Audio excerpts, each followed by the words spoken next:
Maafkan saya Bapak Presiden, maafkan rakyatmu yang tidak tahu diri dan hanya mengenalmu dari opini-opini dan sosial media.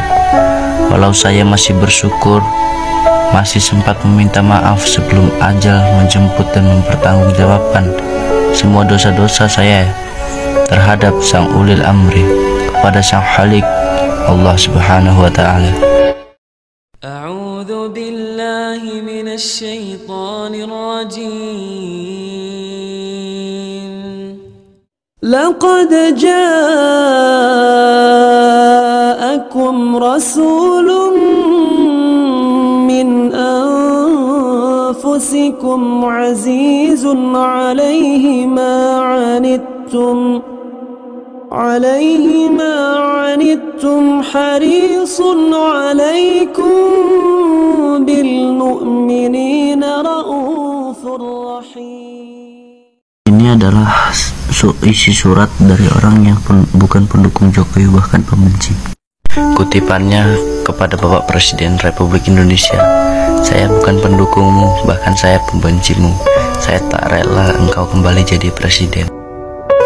Bukan karena harga-harga pada mahal, seperti kata orang, toh kami masih mampu untuk belanja, padahal kami bukan orang mampu.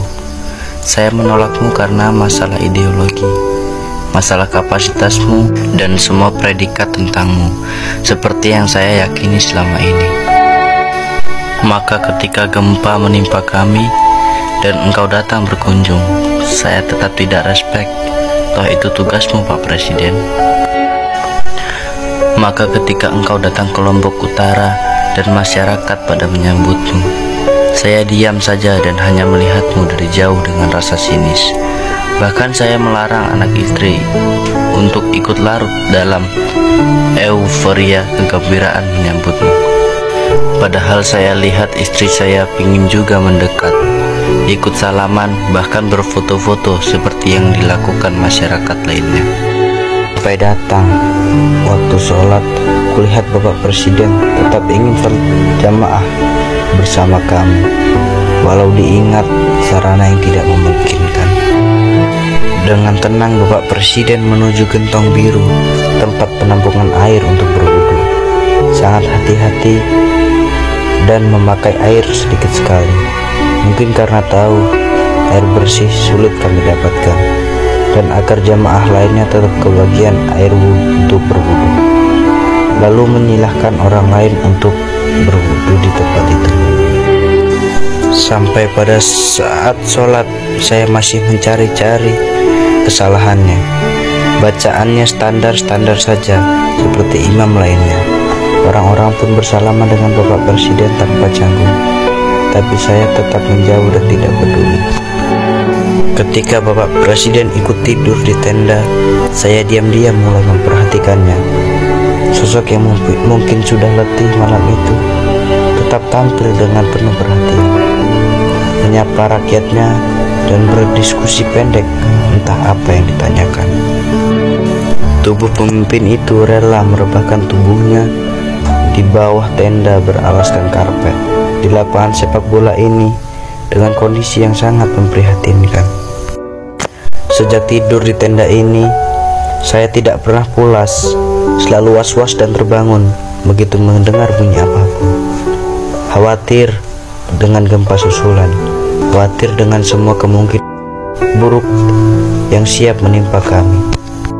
Tapi malam ini, alam pun seperti diam, memberi kenyamanan untuk kami beristirahat.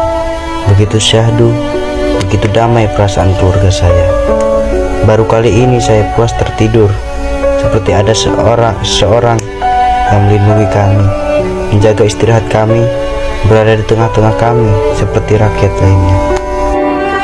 Sebelum saya tertidur, saya masih melihat dari jauh sosok pemimpin itu terbangun, duduk, mengitari pandangannya, melihat dengan seksama pada rakyatnya yang bergelimpangan di atas tikar.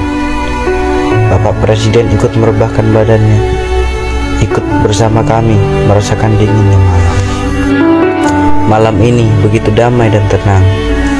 Bahkan suara tangis anak-anak yang biasanya berisik malam ini tidak terdengar.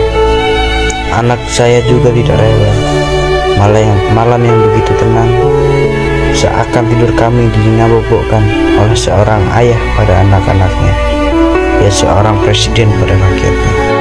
Sewaktu Bapak Presiden pamit untuk melanjutkan perjalanannya, barulah saya mendekat untuk ikut menjabat tangan itu.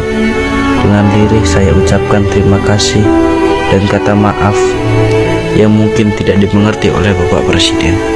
Dalam hati saya memohon pada Sang Khalik, maafkan hamba-Mu yang sangat kejam dan membenci pemimpinnya.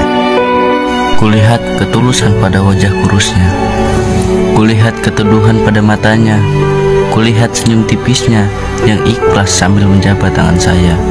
Ingin rasanya memeluk tubuh kurus yang keletihan itu sambil memohon maaf, ampun atas kesalahan-kesalahan yang kulakukan. Tapi saya hanya bisa berkata pelan, maafkan saya Pak. Hanya itu yang keluar dari mulut saya, karena Bapak Presiden dengan cepat menjabat tangan-tangan yang lain. Saya melihat punggung itu menjauh ditemani Bapak Gubernur kami TGB, sosok pemimpin-pemimpin yang baru saja memperlihatkan jati dirinya. Tabiat dan karakternya bukan pencitraan seperti yang selama ini saya tuduhkan. Maafkan saya Bapak Presiden, maafkan rakyatmu yang tidak tahu diri dan hanya mengenalmu dari opini-opini dan sosial media.